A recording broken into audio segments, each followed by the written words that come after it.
Welcome back here for episode 4 of Roll Digs, the official Montana Tech athletic podcast. I'm Paul Panisco, and thank you for joining us as we get ready for what should be another great chat. We have focused a lot on basketball lately, and rightly so. We're wrapping up the meat and potatoes of the Frontier Conference season.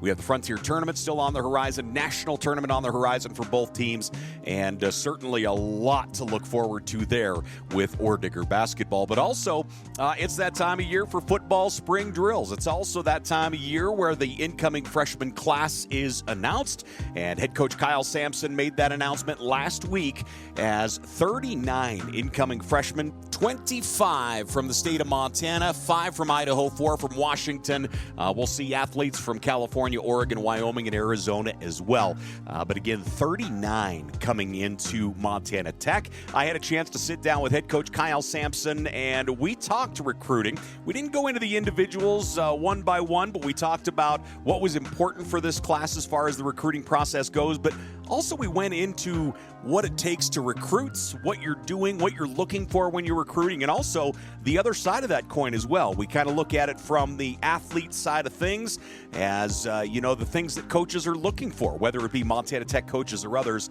things about not only your playing, but also how you are in school, your character, and more. We'll get into all of that with head coach Kyle Samson. Coach, how you doing? I'm doing great, man. Appreciate you having me on. Well, and I appreciate you coming in. We're obviously, in the meat and potatoes of basketball season, but also, we just turned the corner for, your very significant and very busy time of year in the recruiting process. Yeah, first of all, big shout out to our basketball teams. Obviously our men 4-time champs. That's Coach Hyatt and his staff and the boys. That's fun. I love this time of year because I love to watch those guys and watch them compete. And so congrats to them, and I'm excited to go watch the tournament. And then, for our girls too, obviously a tremendous season this year. And, Coach Graham and his staff done a tremendous job building that sucker, and really excited to go down to Great Falls this weekend and watch them and support them. And I think that's, what I love about here at Tech is, just the opportunity in our off season to be able to watch and see other people compete and learn. And, it's a pretty cool thing. And I think I know you'd agree with me. That's what the most special thing about this place is. It's just this athletic department is a family, and it's pretty fun, and it's really cool to see the success of all the teams and all the sports. Yeah. And, it's really awesome to see everybody represent Montana Tech so well. I'm 100% with you. And you and I have talked about this, and I'm with you 100% that it is a family, and it doesn't matter. And certainly there are times where my sister is driving me absolutely insane, but I still love her. That's right. But the other side of that is do you feel like success kind of begets success, where you're out in front? Coach Hyatt has been absolutely killing it the last several years. Do you feel like, as a program, that once that bar is set, like everybody is going to get there? I agree. I'm a big believer in that.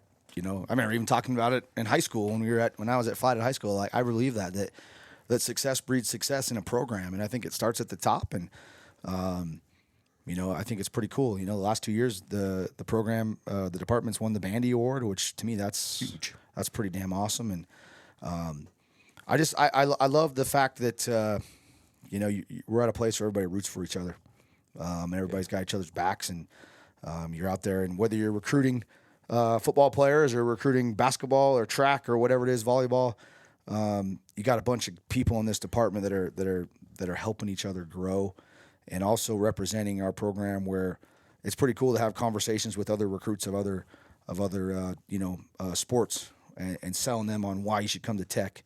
And I just think that there's not a lot of places like that, and I believe that. I know that, and where you got a department and you got an athletic staff that's everybody's different. Everybody has their own things that they do and don't do, but it's pretty cool to see the support that each program has, and I think it's just going to continue to get bigger and better every year. And it's just it's a cool culture to be a part of. When you got a bunch of people that are working extremely hard in what they do, and they're all specialized in their own sports. Yeah. But it's fun to know that we all fall under the Montana Tech family, and it's I don't think there's any better time to be an Oredigger than right now. I'm with you. You mentioned leadership, and kind of it starts at the top. That is certainly the case when I look at your senior class that just went through, and I. That was certainly those guys from a year ago, but what they have instilled in this program, not only as seniors, but throughout their time in your tenure, they certainly have really set the bar high for student athletes, for how you handle yourself on the football field, how you handle yourself in the classroom, how you handle yourself in the community. They certainly have done a stellar job in that respect. Yeah. Totally agree. And it's kind of funny sitting in here talking to you today. I remember the last time I put this headset on, we were talking about our seniors, and that's it. 3 months ago. How time just flies, right? But it's really cool, and it's cool to see those guys. And now a lot of them are out in their jobs this semester. A lot of them graduated or were graduated before last season. A couple guys are finishing up this semester. But yeah, I couldn't agree with more with you that just the leadership that group brought and the standard that they set for this program, and I really believe that's why we're going to continue to be successful, is because a lot of our guys that are currently on our team got a great opportunity to learn from those guys and an opportunity to see them and what they do and learn from them. And I think that's what's cool about programs is when you have continued success for years and years, it's because of that sustainability and that consistency where you're able to, as a senior, set those standards for those freshmen and those sophomores coming up, and then it just continues to grow and continues to improve. And I really believe in that, where your leadership should grow every single year because they've had opportunities to learn and see it on both sides. I just think that our program is in a really good spot because of the players that we've had and those seniors from last year. I don't know. I don't know if we'll ever have a class like that. You hope every year you do. You don't ever know, though. Every year it's a different challenge, and man, it's pretty cool to be a part of, though. And really what's really cool is just to be able to still talk to those guys and see what they're doing and all the success they had here at Tech, but now the success they're going to have, past Montana Tech, and the relationships that you build with them. But yeah, that's a group that's going to be hard to replace because of what they did, like you said, on and off the field. And they really raised the bar, and I'm really excited to see our new team, our 2025 team, take that next step because of the groundwork and the work that they put in. It was a huge class, and I kind of go there with the recruiting class this year. You brought in a huge class. The idea of getting that many guys to the finish line, so to speak, because this is not easy. Yeah. You grow up playing football, you love it, you get it to the college side of things after high school, and it's a very different game in college when you're dealing with scholastics, you're dealing with the academic pressure up here, you're dealing with life in general. Getting that many guys to graduate and to stick with the game, it says an awful lot about you and your coaching staff. Yeah, I mean, it's the biggest class since we've had here. We had 26 seniors in the fall. It's incredible. And yeah, it's usually you're in that 15 to 20 range probably.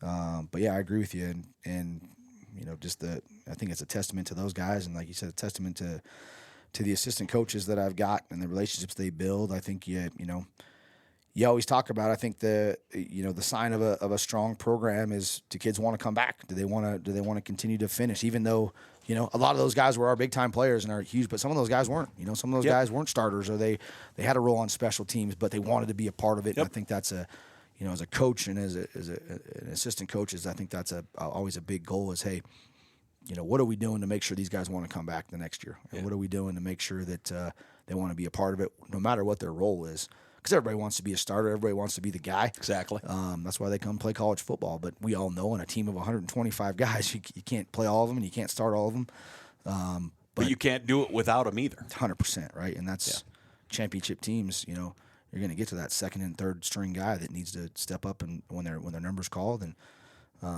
that group, embodied that, and pretty cool to see not only the success they had this year, but in their whole careers.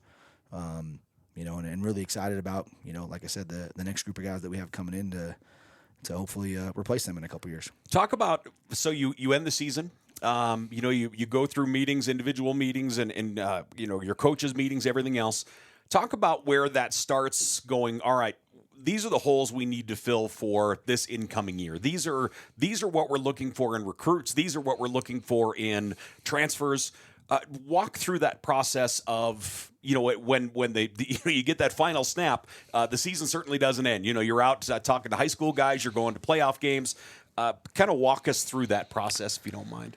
Yeah, it's tremendously different than it was 20 years ago when I was coming out of high school. The timeline's so different because, to be honest, when our season ended, we were pretty much done, minus a couple guys with this class. We'd already committed most of them. Those conversations really happen a year and two in advance. Like right now, we're having conversations about the class of 2026 and 27, and where we feel like, based on our graduation, based on needs, depth, whatever it may be.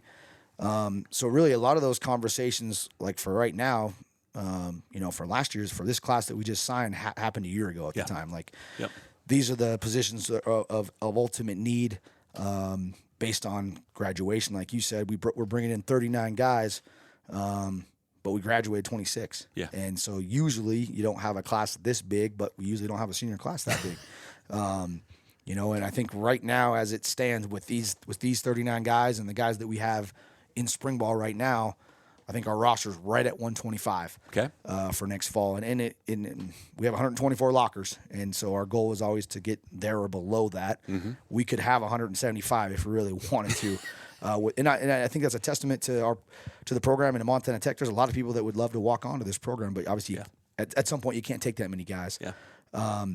But yeah, those are conversations that you try to be really ahead of the game, a year and a half out. Mm-hmm. And I think that it's so different. When I was coming out of high school, the recruiting process really started more end of junior year, summer of senior year, and then a lot of people went on visits after their senior year. Well, and there's something to be said for you saying that because you went to the University of Montana. Yeah.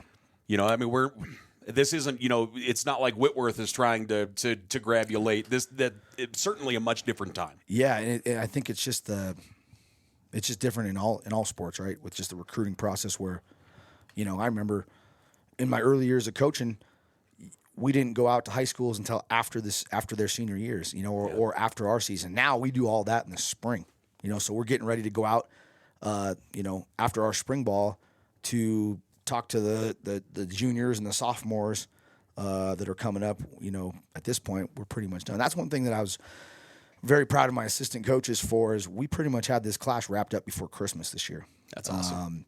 And that's a lot of work. That's getting guys, on campus in the spring for junior days, getting them here in the summer for camps and visits. And then, one thing I think has been extremely successful for us is the game day visits. I mean, we had a couple games this year. We had 60 plus. That playoff game, we had over 100 recruits there. And then that was not seniors. Those were juniors, sophomores for the next class.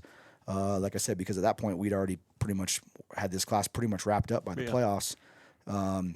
It's just the cycle is so different and it changes, but I think it's how you build your program, and I think it's one of the funnest things about being a college coach. And a lot of people, don't like to recruit. I was just gonna say, I almost feel like that is not the norm. Yeah, I think some people and I get it because it's a grind. It's a grind, and it's got to be a daily thing, but. To me, it's something that I love to do, and I know our staff does too. Because to me, it's just relationships. You get to go out and meet new people, and you get to talk to new coaches. I love going to when we go on the road, and just to pick high school coaches' brains. I'm a big believer in that some of the best coaches in America in any sport, but in football or high school coaches, they just didn't take the jump. Yep. Didn't want to. They've been there for 20, 30 years, and I think we can learn a ton from high school coaches. Our staff takes a lot of pride in that. A bunch of us were all used to be high school coaches. Yep. And I really think that. Do you feel like you benefit because of your experience in high school, because of being a head coach at Flathead? Do you feel like you have better connections with the high school guys currently? I definitely don't think it hurts. Yeah. And a bunch of my staff were coaching in different areas of high school, and not only in Montana but other places. So I definitely think that helps tremendously, and I think that just the relationships that we already had previous to coming here. And I'll be honest that there's people that still say, I remember when Mr. Steppen hired me, oh, he's just a high school coach, And when I hired my staff, people were like, oh, he's hiring a bunch of high school coaches. How the heck are you ever going to win? And I think we use that as motivation. Yeah. To be honest, and Blackboard material is never a bad thing. no, it's not. And I think you can use it in two different ways, right? Yep. And you don't want to live your life every day worried about other people are thinking about you. But but if it helps, it gives you something. If it gives you a little chip, I think use it. Yep. But I also think that to me, a big part of what we try to do is the relationships, obviously with the kids and the families, but the high school coaches. I think that goes a long way, and I can speak because I've been a high school coach myself. In the recruiting process, you want to make sure you're talking to the high school head coach first. You're talking to the counselor. You're talking to the teachers. But also, making sure that there's a lot of things you can see on film that can tell a lot about a kid. But the other things, the intangibles, those are extremely important. Yeah. Because, if you miss on a whole class, that could affect you being successful. And I'll be honest with you, I mean, in the way of college football, and I don't think it's that cutthroat at the NAIA level, but if you don't win, you don't have a job. Yeah. And you keep your job by bringing in good kids and that can play good football and having a great staff. And so you got to really be intentional about making sure, yes, some kids might pop on film, but do they have all the other things you're looking for? The competitiveness, the leadership. Are they good kids? Are they good people of character in their community? Are they going to take the classroom seriously and want to be at Montana Tech at a really tough school? And those are things that you can't just put on the film and see. You got to really spend time. And I also think that if that high school coach believes that you really care about what they're doing, it's only going to help you in that process too. Because as a high school coach, you don't want to send one of your players to a coach that you don't trust or a program that you don't think's doing it right. Yep. Because a lot of high school coaches, that's a big part of their program is number one, taking care of their guys, but trying to see their guys that they've worked since they were little kids. Yep. And seeing them succeed at the college level. So yeah, you always want to set them up for success. Definitely. Period. Right. You don't want to send one of your kids to a place that you think automatically it's not going to work. Yeah. Especially these tenured coaches like you're talking about. Yeah. Like Eric Gray that has coached, since 1973. Yeah. You get those they are that they're there for the right reason, and you want to make sure they're in the right program. Yeah. And I think that's one of the funnest things about coaching college is just the people that you get to meet that are coaches in the high school level and the relationships you build. I mean, one of our favorite weekends is when we host our clinic here at the end of March, where we bring in, we have over 100 high school coaches that come through, and you get to learn a lot about football and pick each other's brains, but it's just, getting to know them. And because at the end of the day, it doesn't matter if you're a high school or college coach or coach in the NFL. Most people are all, pretty similar. Sometimes, same thing. You might have competed against them in high school and maybe you didn't like them because they were playing for some team or coaching for some team. But when you actually get to know the people, they're very similar to you. Yeah. And, it's a pretty cool fraternity to have. And, and also a great learning opportunity for us, to make sure we're asking those questions and how can we improve. And I think our coaches do a great job of that and really, using the resources that we have with the high school coaches in this state and across the Northwest to improve, but, trusting their word too. Yeah. And I think that it goes the other way, right? Those high school coaches don't want to send their players to a program they don't trust, but also, you don't want to recruit a kid if you don't trust that coach or you don't have a relationship with them, and if they're telling you something, you want to take them for that word about the character and the off the field stuff that you can't see, by watching a game or by looking at the film. I think those are really important, and the high school coaches, I mean, they're going to tell you the truth. They're going to be honest with you about the type of kid they are because they're with them a ton, right? They're with them every day for 4 years, and most of the time they've known that kid since they were 5 years old. Yep. And if they've grown up in that school, and so they're the ones that really have that close relationship with them, and that so their word means a lot. So again, we're kind of talking that when you start the recruiting process, you're going after them as sophomores and juniors. In a lot of cases, like this class, a huge class, but still all of that wrapped up during their junior season. When you recruit them in, is it almost another 2-year window where you expect that the bulk of them, if not all of them, will have a redshirt year, and then you almost look at them as a redshirt freshman when they can possibly make an impact on the field? Is that kind of the thought process? Yeah. Almost like a 4-year window? Definitely. Every year we always have a couple true freshmen that have impacts on our team, and we have every year since we've been a staff here. But I also think that, naturally you hope to be able to redshirt most of these guys. But if they're good enough, that's one thing we always tell them. If you're good enough to play as a freshman, we're going to play it because you're in. It doesn't really matter what your age is. If you can come in and help us win, you're going to help us win. But at the same time, if you're always playing a bunch of true freshmen, that probably doesn't say too much about your previous classes. You've done a good job if you're having to play a bunch of young kids every year. And obviously in this league, you can't replace experience. But I think, for the most part, I'd say 95% of our freshmen, we hope to redshirt them, and then you look at them a year later. Like right now, our kids that redshirted this fall, they're coming into the spring, and we're getting ready for spring ball here in a couple weeks. It's a great opportunity for them to kind of show us what they can do now in the program. And then, as redshirt freshmen, we challenge them like, hey, you're a redshirt, you're learning the ways, but now you got to step up, and, we're really trying to see, we recruited you here for a reason. Now, we got to see you step up and go compete and earn a spot and try to get on the field, as a freshman. Well, everybody you're recruiting is the dude. Yeah. I mean, that's the case. You're bringing in 39 guys, 18 of them have won state championships. So they all come in here as the guy or part of the absolute machine. That learning curve a little bit to be, you're certainly still going to have guys that are going to go through here as the dude, as the main guy. But it's a learning lesson for a lot of those guys as well. Definitely. I think that's one of the toughest things about, coming in. And one of the coolest things.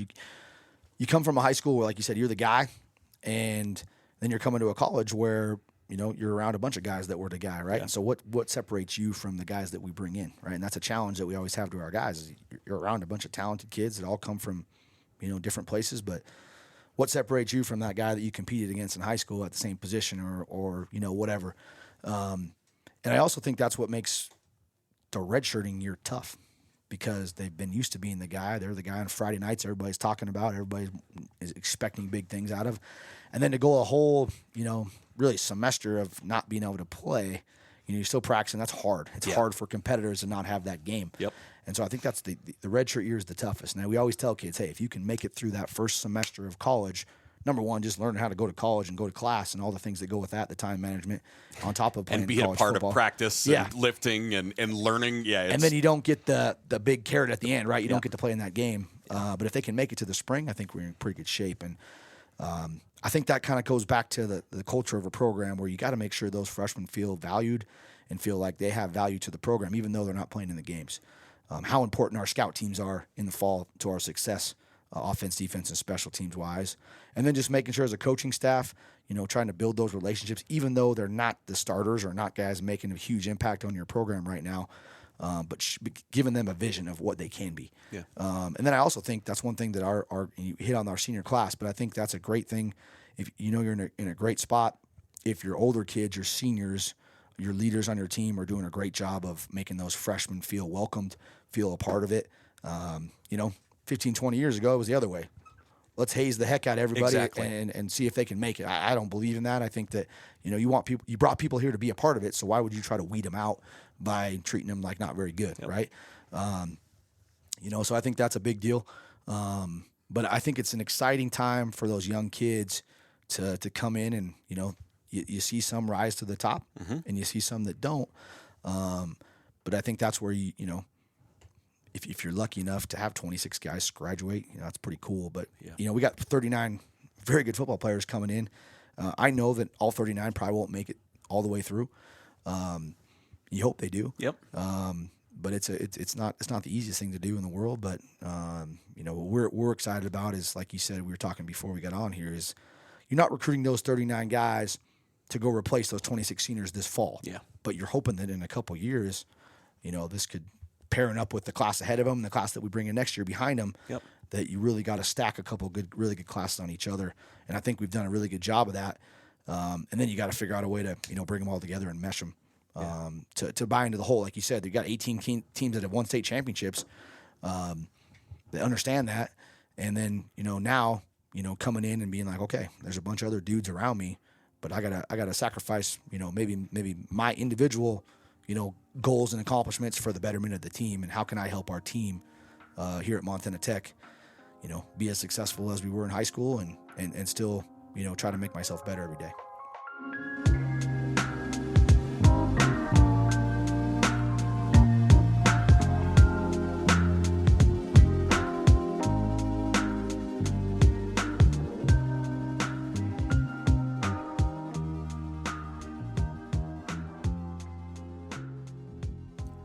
I would assume in the recruiting process, and please correct me if I'm wrong, in the recruiting process in Montana at the NAIA level, there are two positions that you're never not recruiting: defensive backs and offensive linemen. I would have to assume that quality there is always every year you're looking for. There isn't a year you're like, you know what, we're good at corner, we're going to move on. Right. No, I agree with you, and I mean, yeah, I would say. Or is there anyone? Is defensive line added to that, or who is that? Yeah, I would say. Okay. I'd say it starts with the O line and D line because I think no matter what level of football, you can win a lot of games if you're really good up front on both sides of the ball. Okay. And you could have a lot of great skill kids, but if you don't have the guys in front of you on both sides of the ball, you're probably not going to be very successful. Yep. So where I was going with that is, that said, what were your priorities for this class? What were the spots you think you felt like in a couple of years here you are going to be needing them? Yeah, I think that you hit on those two positions. We lost some really good O linemen last year. Yes, that had been here some for exceptional guys, very very long time. Right, 3 and 4 year starters, which doesn't happen a whole lot. And same thing with the secondary.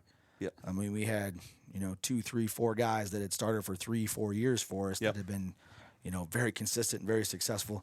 So I think those definitely, I think that, once again, the D-line, just because that's always our priority, getting after the quarterback.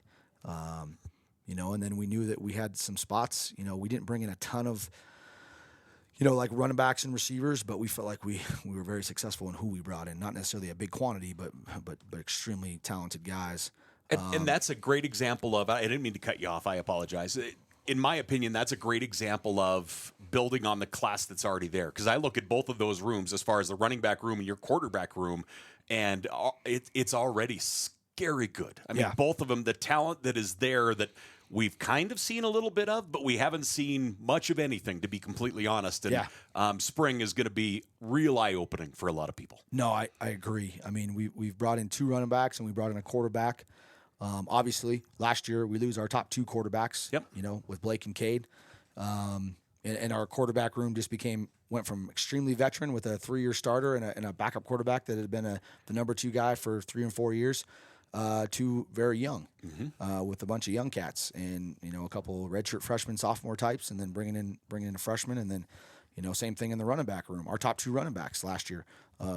Landers obviously had a tremendous career in a year, and then Ethan Renner, who was, by the end of the year when he was finally healthy again, was as good as anybody, right? Yep.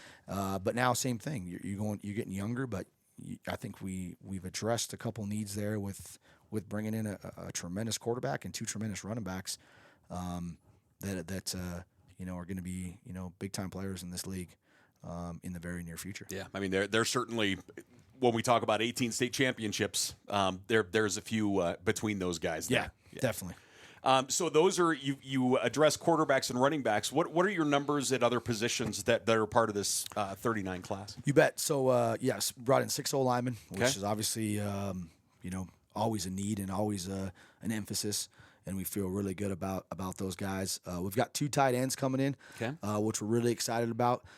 That's a big part of our offense. If anybody's watched us play, like whether you're on the ball, off the ball, motioning, shifting, fullback, they got to be able to be a huge part of the running game and blocking, and then they've been a huge part of our passing game. And then receivers, we've brought in 4. It kind of crazy how it worked out. We're four kids and from 2 schools, two from right here in Butte and 2 from Helena Capital. There we go. Very excited about those guys. Obviously, same thing. We're really excited about the guys we have coming back in that receiver room. We lost, some studs from last year's class that had been here for some 4-year starters for us. Yep. All-American type players. But I think we're extremely deep at the wide receiver room, and I'm really excited about the guys coming back. But these 4 coming in are going to be, huge additions to our team. Yeah. The D-line, we have 8 guys coming in on the defensive line between, interior guys and edge guys. And it might be the absolute most talented group of this class. That's saying something. We have, in our opinion, some of the best, pass rushers that we've ever brought in. Bringing in the state AA MVP, a couple out-of-state kids that are just we feel like can get after the quarterback. There might be a couple of these D linemen that could help us as true freshmen next year. You never know, right? You got to bring them in, but I think that was our staff did a tremendous job at that position, and we know that, and everybody's seen that. And it doesn't matter any level. If you can affect the quarterback, right? Everybody watches the Super Bowl. The best quarterback in the country, Mahomes. He wasn't a happy camper. The Eagles got after him, right? Yes. And didn't blitz a damn down. And I think it shows you that if you can get after the quarterback and make him uncomfortable, doesn't matter how talented they are, right? You're going to win a lot of football games, and so that's extremely important. We got 6 linebackers coming in between, our interior Mike Will guys and then our Sam, our kind of our tweener nickel Sam guy. Extremely excited about that in-state, out-of-state guys, and a bunch of just winners that are tough and great leaders. A lot of these guys at all positions were. A lot of these linebackers were linebackers and running backs, or linebackers and tight ends, or linebackers and quarterbacks, and so multiple position guys that are only going to be great, and obviously that's the glue that keeps your defense together is those guys and just great leaders at that position. I'm really excited about that group. We talked about the DBs. We've got 9 DBs coming in between corners and safeties. And like I said, we graduated so many DBs last year that this is a big need depth wise. Yeah. And like you said, every year, you got to be able to have guys that can cover because there's great receivers in this league. And then we've got a punter coming in. Obviously, we lose a 4-year starter at punter and a multiple-year All-American. Dude, there are many times you're like, man, he is irreplaceable. That might be irreplaceable. That might be the actual pinnacle of irreplaceable. Yeah, Andrew had a tremendous career for us, and crazy enough, we're bringing in another Great Falls High kid that was a high school quarterback that's now going to be a punter. So, don't break the mold. Don't break the mold, right? But really excited about that. Obviously, our 2 kickers were young, and we brought in a transfer. That we're really excited about as well. So I think, special teams wise, and to me, that's where this class early on in their careers, and the same thing with the class we brought in last year, they can really help you early on with being great special teams players and taking a bunch of pride on that. But, athletically, we got a bunch of guys that I think can really help us early in their careers, and just taking that pride on special teams is pretty cool. There's a whole lot to be said for that. Your special teams this past season were phenomenal in every aspect, whether it was, punt side, kick side, kickoffs. Yeah. Special teams were special and made a difference in, if not every game, damn near every game. Yeah. No, and I think that's something that our staff does a tremendous job of. A lot of pride in it. Putting a lot of pride in it, Ricky said, and blocking punts, leading the nation in least amount of punts, but leading the nation in punt average. Our kickoff team was extremely good getting our defense, great field position, and obviously in our return game, Levi's an All-American returner, and obviously he's a tremendous talent, but he had a bunch of guys working their butt off in front of him, getting blocks for him. We always talk about in those games where, it's pretty damn even, the difference has got to be special teams.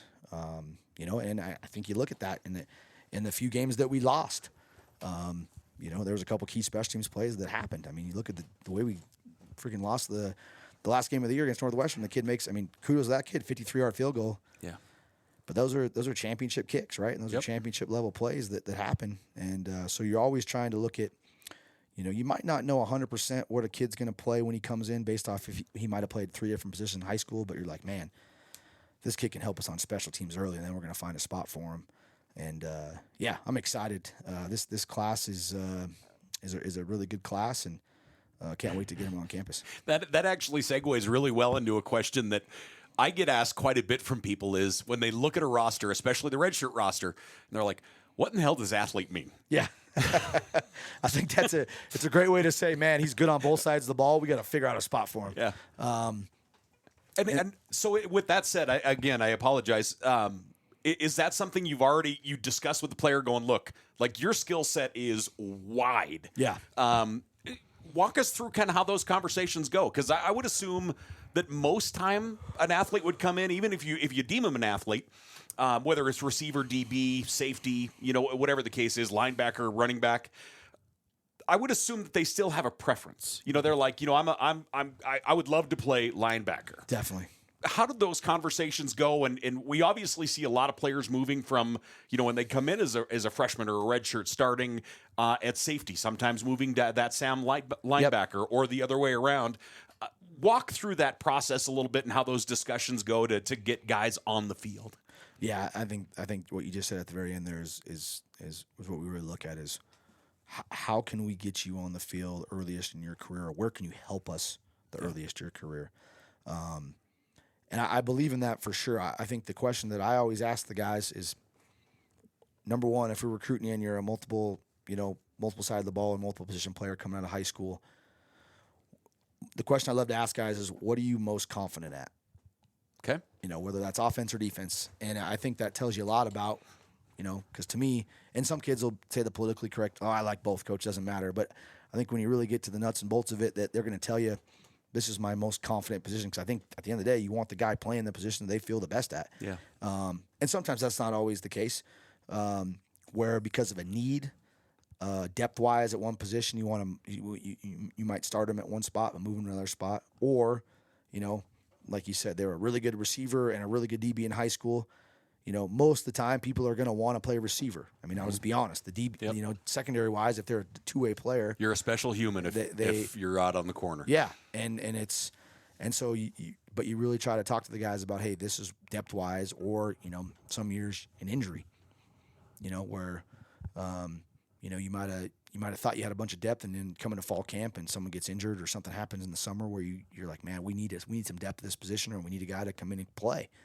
And I think just being upfront and honest with the kids, where, hey, we're going to try to put you in the spot that we feel is going to be the best for our team and for you to be successful at. And sometimes that changes. Like you said, they might start out as a safety and move to linebacker, or they might, start out as a tight end and make him an O-lineman, or, Lander Smith came in he was a high school 8-man quarterback. We started him out at a slot receiver. Because he's the prototypical quarterback for us. Yeah. He has that look about him. He was a 190-pound slot receiver in 2019, and then he ends up being a 240-pound fullback for 2 years, and then he's a 230-pound tailback, right? So you never know, and that's a great example, right? The kid played 3 different positions while he was here, and then you finally figure out that, maybe we should have put him at tailback right off the bat. I think those are things that, you don't ever know until you get them in your scheme and you get them in your system. And a lot of times, you just got to go let them compete and earn their spot. But it's a good problem to have when you're talking in your staff meetings about, man, this kid could play for us on both sides of the ball, but where does he bring the most value? But at the end of the day, I also think this too. You don't want to force a kid to play a position that they don't feel confident at, because then he's probably not going to be very successful. Yep. You're not setting him up for success. Exactly. Just almost failure. Exactly. What's so with that said, as far as allowing guys to compete and get reps, historically, you've had a lot of the incoming freshmen able to join us for spring ball. Do you expect to see quite a few faces in for spring ball, even with them in high school still? Yeah, I mean. Shoot, we were talking. Obviously, Samson and Taher will be here with bells on, one would assume. Yeah, and I think Will probably has the keys to the building. Yeah, right? Will. He's actually on staff already, I believe. But no, I think that like we were talking, it was awesome to see. We had 29 of our 39 guys here last week for our signing day party that we had, and we're going to talk about that in a minute. And I think that. It's really cool to get them out here to watch spring practices, and get them in the meeting rooms and just be around it and kind of give them a taste of it. But I think that the more that they can be around us and see how we work, and that's one thing that we do in the recruiting process is we always try to get guys here for practices during fall camp so they can see how we coach.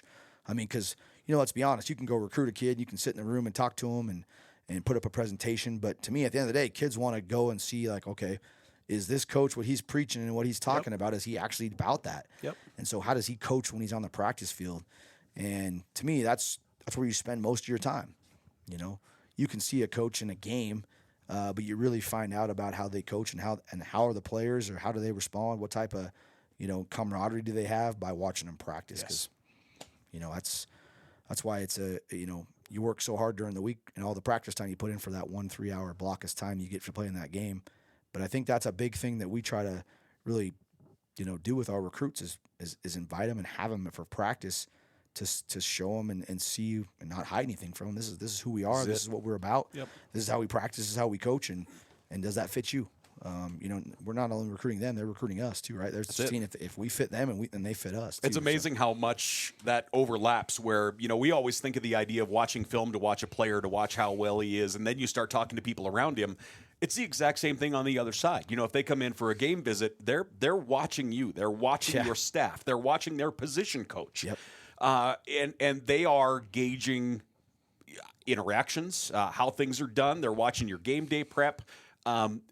You know, that side of that equation is lost, I think, sometimes, where we're worried about, you know, getting the athletes here, but there's a big decision that they have to make, and a lot of that will make that decision pretty easy. Yeah, I think that's, you know, recruiting is competing. I mean, you know, we know that these guys that we're talking to are not just being talked to by Montana Tech, right? And so we always talked about as a staff, you know, what separates us. You know, they're going to go on 6 different game day visits and go to 4 different junior days and 5 camps in the summer. What makes us stand out to these kids, right?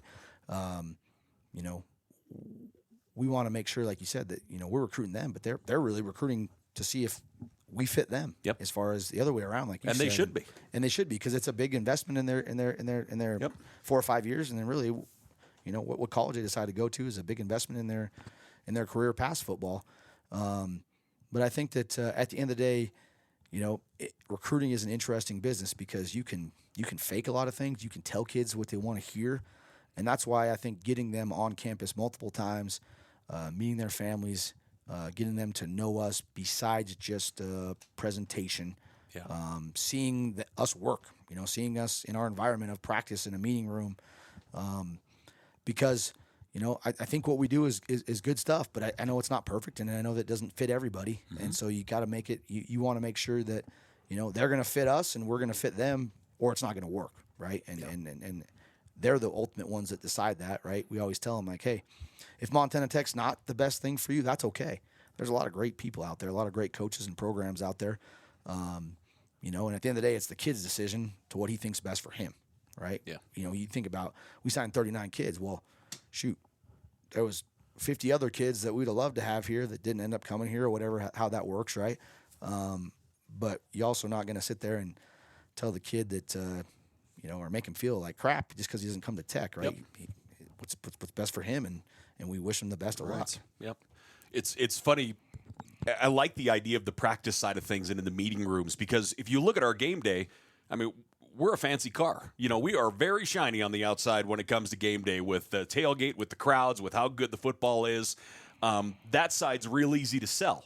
But when you sit them down in your team meetings and everything else, they understand what it is to be an Oredigger and what it is to be part of this program. Yeah, and I think that another big thing that we try to get them around our players as much too, because, I mean, you know, the coaching staff puts the most time into them, but at the end of the day, you're going to spend more time with your future teammates, the guys you're going to be playing with, and then at the same time, do you want to be a part? Do you feel comfortable with the guys that are on the team?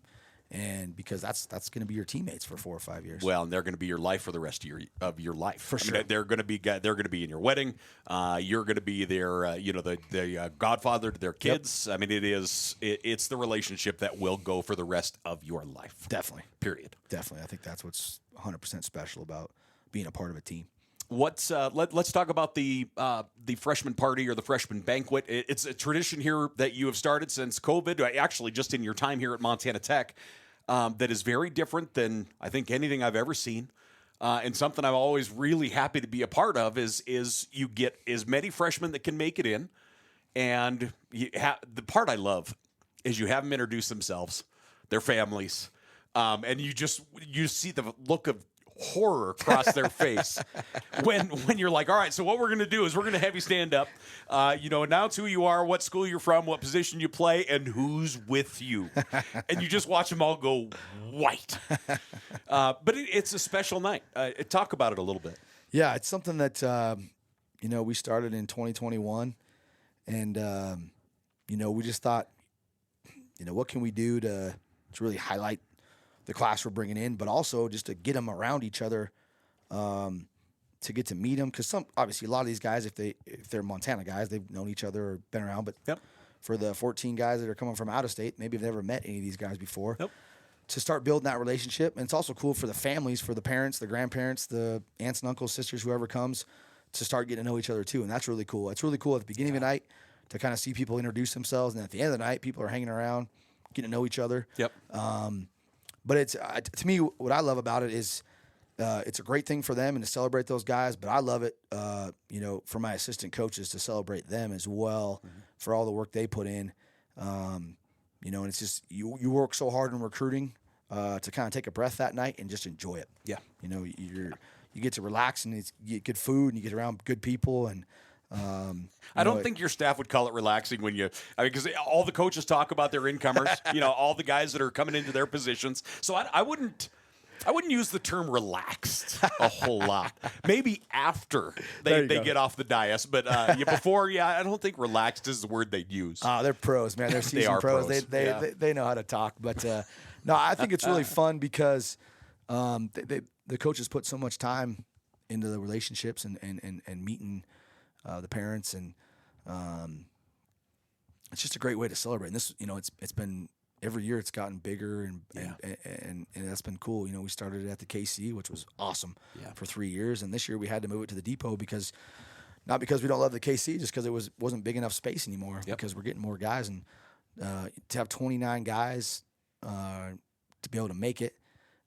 You wish you'd get all 39, but with all the different sports and busyness of people's lives, it doesn't always work. Even the corner of the globes that all these guys are coming from. Oh man, we had guys fly from Arizona, California, Oregon. It was special.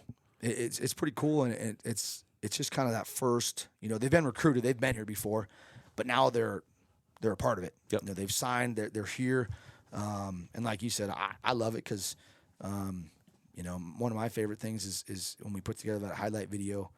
It's cool for them to be like, because they know that they're good players, but to look at them, man, I'm coming in with a bunch of really good players and excited about that.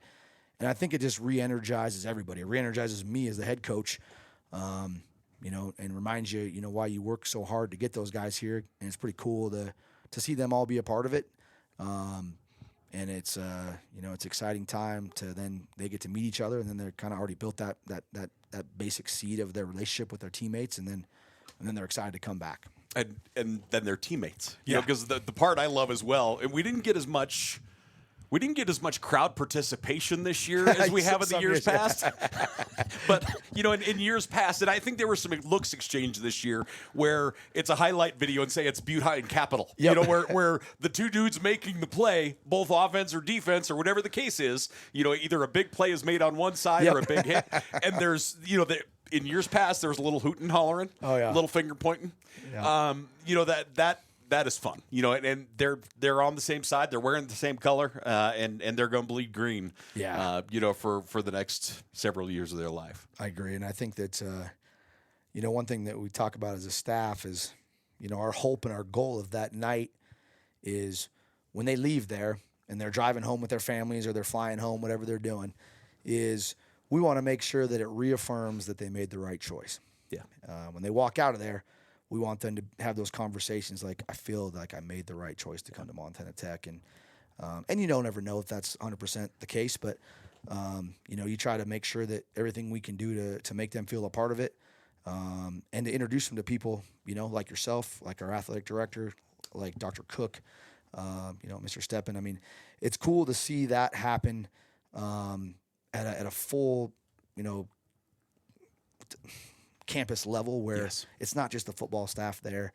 And I think parents appreciate that, and I think it's cool for the players to get to shake Dr. Cook's hand, and a lot of them already met Matt, but to see him again and talk to him, and a lot of people know you because of everything you do for us, with all the announcing and everything like that. But I think it's really cool for them to put faces to names or faces to voices.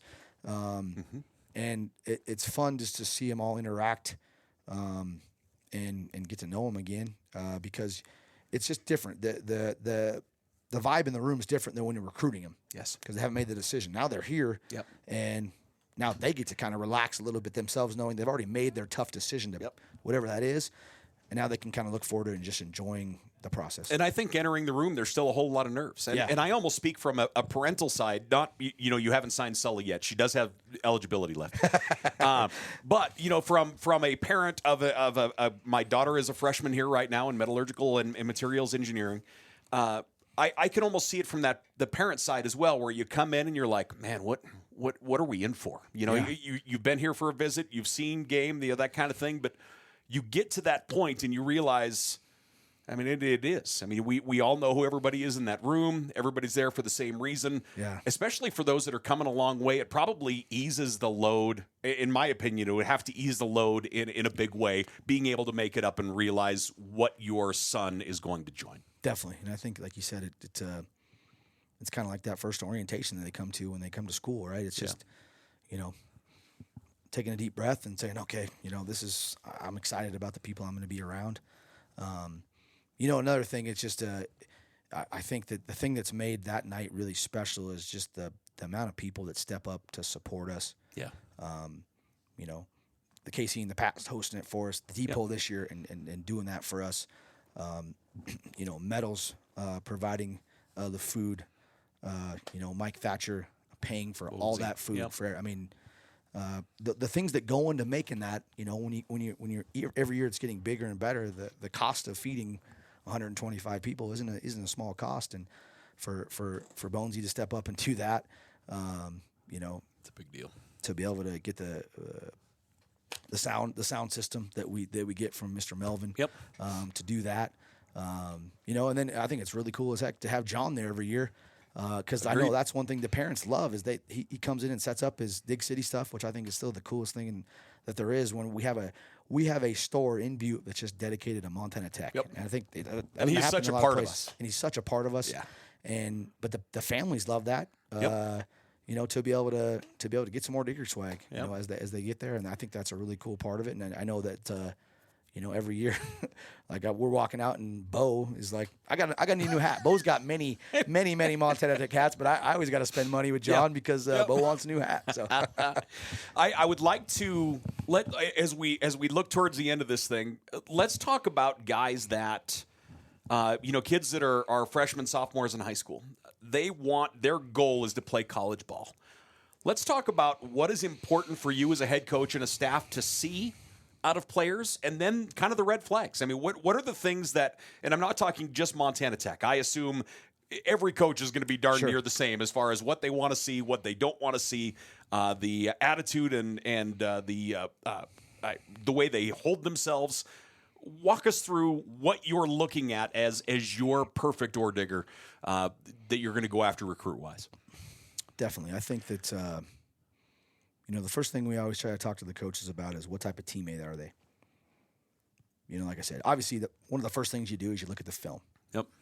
And, you see what type of player they are. But I think that's something that Answer me this, I guess. And I apologize again. This I'll age myself. Are they sending you film, or are you just going after the huddle film by yourself? Are you going through games? Yeah, a little bit of both. Okay. They send it to us. A lot of times they send you your highlights, and a lot of times that's through social media, or email or text. When should kids start doing that? We like to look at film. Sophomore year. Okay. Highlights sophomore, junior. Putting together those highlights, and then, not only just highlights, but then looking at game film too. I think that's really important. But yeah, I mean, it's crazily different where you're not handing a guy a VHS tape, and you actually can clip it down to 4 minutes. Where before,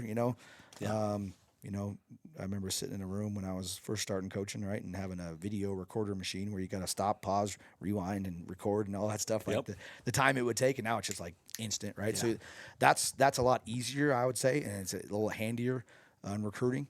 But I think that so the first thing you always look at, right, is the film, and then that takes you to that next step. But then there's those conversations of, one thing we always try to hit on is what type of teammate is he? He might be the super stud. Is he treating his teammates like he's better than them? Yep. Or is he a positive impact on his teammates? I think being a great teammate, what type of leader are they? Not only on the football team, but in the community, in the classroom, in the school. Are they entitled or are they not? Are they a guy that lifts his teammates up and is very coachable, or do they kind of think that they're better than everybody else? Because unfortunately in the sports world, there's people like that. And I think that, to win championships at the college level, you can't win with entitled people. And I think that we also talk about, are they an elite competitor? What separates them? Do they always are they an elite competitor, or are they just good at competing? Because I think at the end of the day, right, and some people, and I get it, in the NFL and the big time it's all the measurables. What's their height, weight, size, all these things. And those are important. But I think at the end of the day, elite competitors don't have a size. They don't have a body type. They don't have a hand size or how big your feet are, or your left toe, all these things that they measure, which, it's kind of funny that the NFL Combines this week, right? And the things that they measure. But obviously there's millions of dollars. Exactly. It's still different at the college level. But I still think NFL coaches would agree with you that I agree. At the end of the day, it's the competitors, it's the elite competitors and the leaders that win you championships. And I think that's going to be a very big conversation when it comes to running backs in the NFL next year. So, but that could be a story for another day. But and you're a shining example of that, because when you look at a college mold as far as what a quarterback should be, you're not 6'4". Right. Your teeth are nice, but you don't have blonde hair. You do have some detracting factors for you to be a Division I quarterback. Yeah, I think that. You always talk about, and you can't measure their heart on film. You can't measure their toughness and how they compete. And kind of with that competitor thing that we look for, right, is do they compete in multiple arenas, right? We love multi-sport athletes. Thank you.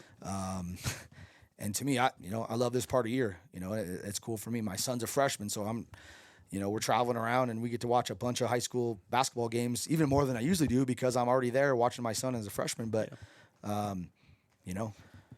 going to the state wrestling meet and watching wrestling matches across the state, they might be a really good football player, but then you go watch and sometimes they're, do they compete in basketball? Do they compete in wrestling? Are they out on the track, on the baseball diamond? I think you can really tell a lot about kids and how they compete in their sport that they're not getting recruited for. Mm-hmm. Are they always competing? And I think that's really cool because I think they learn how to fight through adversity. They learn how to be coached by different people.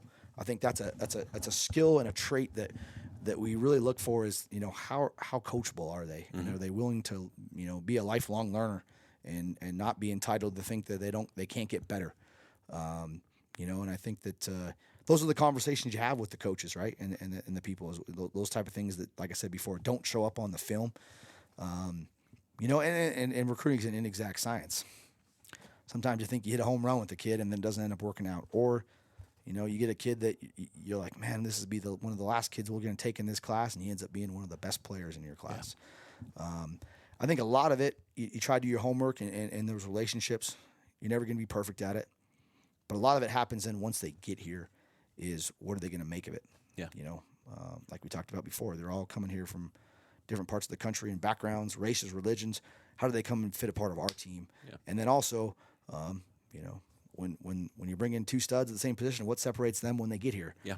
But I also think that's part of our jobs too, is to continue to help them improve and get better. And then I think as coaches, we can learn a lot from our players too, and how we can improve. And those are tough conversations too. If you ask a kid, hey, how can I coach you better? A lot of people are a little bit scared to ask that question because they're afraid of the answer. But I don't think you get better without adversity. You don't get better without hard conversations. And holding each other accountable. But that accountability's got to be both ways. It can't just be a coach holding the player accountable. The player's got to be able to hold the coach accountable. If we're asking you to do something as a player, we sure as heck better be asking ourselves to do the same thing. We don't want to be telling you this is the standard of our team, but we're not living up to that same standard as a coach. I think that's pretty hypocritical. And I think that's the fun part about every offseason is just like we are right now. We're building our new team every year, and every year's a little bit different. But that's the challenge of coaching, and the fun part of it is, every year your leadership team and the people that you have are going to be a little bit different, and then finding ways to continue to motivate yourself and motivate your teammates to try to be the best you can be to go attain that ultimate goal. And it's exciting, and it's also this is why you do what you do. It's a people business, and you don't win. My success as a head coach, our success as a coaching staff, is because of the people we bring in around us. And that's a challenge. And obviously people are people. Yeah. It's a daily thing, right? The ups and downs and the adversity, the success, the highs, the lows, it all goes into it. But at the end of the day, I think that if I was going to say there's one thing, you're trying to recruit people that have high character and have a passion, for everything that they do. And I think that's something that no matter what, you can go through seasons of great success and seasons of tough adversity, But if you always got a bunch of people around you that are of high character and are going to care and have a passion for each other and a passion to work for each other and to work with each other, I think you always got a great opportunity to be successful. And I think that, we're a program and a culture that really believes in positivity and believes in lifting people up and being positive leaders. There's days where, you're going to have to get after somebody, or you're going to have to hold the guy accountable and those type of things. But I still think you can do that in a positive way. Because at the end of the day, if you look forward to working with the people you work with every day, whether it's a coach or a player, I think you're going to do it at a better clip than if you don't. Yeah. And I think that's how you're going to be successful in the long term.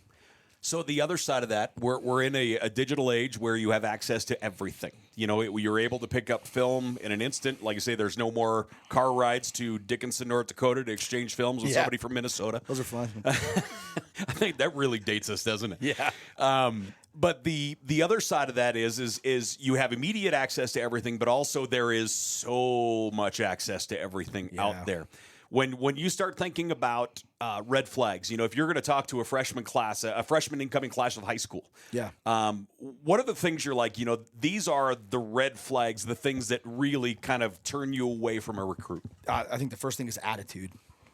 Kind of going back to what I said, entitlement. They might be the most talented player on the team, but they're not the best teammate. They're all about themselves, me guys.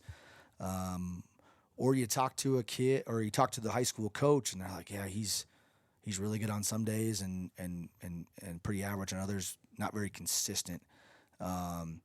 Because consistency over time is what's going to make you successful. Not having a great day and then a terrible day the next day. And I think the end of the day, we just ask the coaches, like, is this a guy that you'd count on? And that kind of goes with our motto of our team of count on me. Like, we've got to be able to count on you every single day to hold yourself to our standards. We don't expect to be perfect every day or be great every single day of your life, but can we count on you? Yeah. And I think those are hard conversations because sometimes, and we've all been blinded by great film before. I've made many mistakes in recruiting on, man, this kid's a stud. He's a player. He can do all the things, but he doesn't fit with the team, or he's not about the team. And I think that at this level of college football, I think the best teams win. Not necessarily always the most talented teams, but I think that's probably anywhere in any sport, right? Yep. And then it's just that challenge of putting it together. But I think it's really hard to put together a team of great teammates if they weren't necessarily the best teammate in high school. Yep. I don't think that's going to naturally just change. Yeah. And so those are hard conversations, because same thing with the high school coaches, because they'll tell you that. They're like, man, he's got the potential to be a great college player, but, we're just not sure if he's going to show up to class every day. And so those are definitely red flags. We don't expect everybody to be a straight A student. My thing is just show up to every day, right? Show up to class. There's a whole lot to be said for that. Show up, right? And we always tell our guys that you can pass every single class if you show up every day and you're attentive and you show respect to those teachers. But those are the things too, right? Oh, he's a great player, but he's an academic issue. Well, man, there's just so many things that go into that. I mean, if we're always worried about you being eligible, man, we're wasting time on things we shouldn't be wasting time on. Yeah. We're here to help you, and that's a big part of here at Montana Tech, and you know that, Paul. I mean, to be able to balance sports and academics is a big deal. But if you're having those issues in high school, it's going to be hard to be successful in college unless you completely change. But I think just going back to that question, are you a great teammate? That answer is a bunch of questions, and how they treat people that in their high school. Are they the big kid on campus that thinks that he can't do no wrong, or are they the guy reaching out, volunteering, doing things, and also are they the people that are helping other people? Yeah. And I think that goes a long way, and I think that's just leadership. I do think, like you were talking about, I think sometimes as coaches, with all the access that we do have with the film and the instant stuff that we can see, I think the one thing you can't forget about is the relationship. Like I said, we've all been blinded by the film where it looks great, but if you skip the relationship piece, if you skip the steps you need to take, then it's probably going to hurt you in the end. And so getting to know the people, getting to know their family, and making sure that you feel comfortable about giving this kid an opportunity to come here that you think can help you win, because you don't want to live in the fear of Am I going to keep my job or something like that? Yeah. But at the end of the day, the decisions you make in recruiting affect that. Yep. And so you got to be mindful about, it's really important. You just can't throw out offers just to throw out offers, or grab a kid just to grab a kid. Like he's got to be able to help your team, because my responsibility to this program and my responsibility to the 7 assistant coaches they have, right? If I get fired, they probably get fired, and that's wives, that's kids, that's affecting people, and you don't talk to your team about those things all the time, but as the head coach, those are things that you think about and you put into context. I have a big responsibility, and we have a responsibility as a coaching staff to make sure that, hey, we love working here, and if we're not successful, let's just be honest, we won't be here. And I think that you always got to be thankful for the opportunity you have, but you can't ever get complacent and be comfortable with where you're at. You got to continue to grow and find ways to improve. And we haven't reached that yet, right? We've had two very, very good years, and that's one thing I'm really proud of. Since we've been the head coach, as I've been a head coach here, and we've been a staff together, we've improved every single year. Mm-hmm. But we haven't got our ultimate goal, and that's to be a champion. And so we got a lot of work to do. And this league challenges you so much. It's the best football league in America in any high level. There's no doubt about it. Yeah. And so if you're not on it, everybody else is out there. They're gonna come after you, right? They're not gonna feel sorry for you if you're not working hard. Well, you've got a big old target, yeah. And but you got to love that, yeah. And you got to love that as a competitor. But we're proud of what we've done, but we haven't reached our ultimate goal, and that's to be a champion. And the first thing is to win a Frontier Conference championship. We want to be the first football team that wins a national championship here at Tech, and there's been a lot of great players and great coaches that have came here before me, yeah, that have set the standard for Montana Tech, and I'm very proud to be able to be a part of those conversations. But we always talk to our players about not only representing our team this year, we're representing our family, but we're representing all the Orediggers that have came before us, and I'm representing all these coaches, yeah, that have came before us, and that's pretty powerful, yeah, and that's something that I think has been awesome the last couple of years. Is just the alumni support and the care that they have for us. And it's been awesome the last couple, this year, especially with the Emmett Club and, yeah, the calls at noon every Wednesday. That's just connected so many people that maybe haven't been connected or weren't as connected. Yep. And I can't tell you that that drives me every day. Like, man, I want to represent these guys that are lifers at Montana Tech that have worked so hard to be here, and it motivates me every day to see Coach Green and all the things that he did for this program, and to represent him and all the people that have came before us.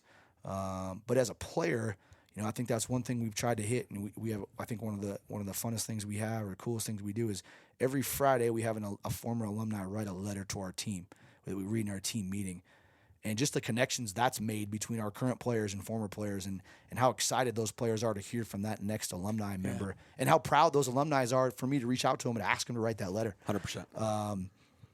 I think that's what's special, is just the connection that Montana Tech has to its alumni and the people that have came before us. And I've been in a couple places in my career, and I can tell you that I've never been in a place that's that connected, and it's a special thing, and I think that's a tradition that you want to work for every single day. And continuing along that, with the tradition and the heritage and the history of Montana Tech, this class is a great representation of the threads that bind, where the amount of former players that have sons, yeah, in this class, and our, we talked about him earlier, but with Matt Steppen, our athletic director, with Will Steppen, playing safety at Butte High School, coming here to Montana Tech, the amount of those guys that are sending their sons off, yeah, is awful special. Yeah, I think that's that's one of the coolest things, I think, was when a dad and his son goes and plays where he played, or we've got 3 or 4 sets of brothers now that their older brother's playing for us, and then his little brother's going to come play, and that one says a lot too. I think that's a cool thing, and I know it was one of the most special things in my life was playing for my dad and then playing with my brother. Those are pretty cool family moments that you, yeah, can have, and it's pretty cool. I mean, I remember, when I first came here to Tech in 2019 and like meeting Will for the first time, probably at that time he was a 6th grader or something like that, right? Now he's going to come play for us. Yeah. Those are special things, and you build relationships with people and people's kids, and then you get the opportunity to work with them every single day. and you always talk about, those are the type of kids that are going to win for you because they're going to care so much. Yeah. And, I think that's a pretty cool thing when your boss, when your athletic director, when his kid wants to come play, and believes in us, and we believe in him, in both avenues there, in both ways, that to come out and have a great college career. But I think that's what makes what you do special, is the relationships that you build and you have and you continue to build. That's what makes you want to show up to work every single day. So that will put a bow on episode 4 of Roll Digs. Head Coach Kyle Samson from the Montana Tech football team talking about his recruits. Real quickly, if you would like to read about all those recruits individually, where they're from, positions played, things like that, you can find that information on the athletic webpage at godiggers.com. And I also have a link in the episode notes as well. So if you just want to dig in there, click on that link. It'll bring you to Go Diggers, and you can take a look at that full class of 39 in detail and to get ready for spring and, of course, fall ball as well. Next time on Roll Digs, we'll sit down with Athletic Director Matt Steppen, and we'll talk about the Frontier Conference, all the big changes that are on the horizon. We'll talk about the changing landscape, and, of course, the huge, huge footprint we will now take up as far as the Frontier Conference goes. We'll talk about that. We'll talk about some changes coming to the Hyper and campus and a whole lot more as we are on Roll Digs. If you have enjoyed the podcast thus far, please like, rate, share, all that kind of thing. And until next time, take care.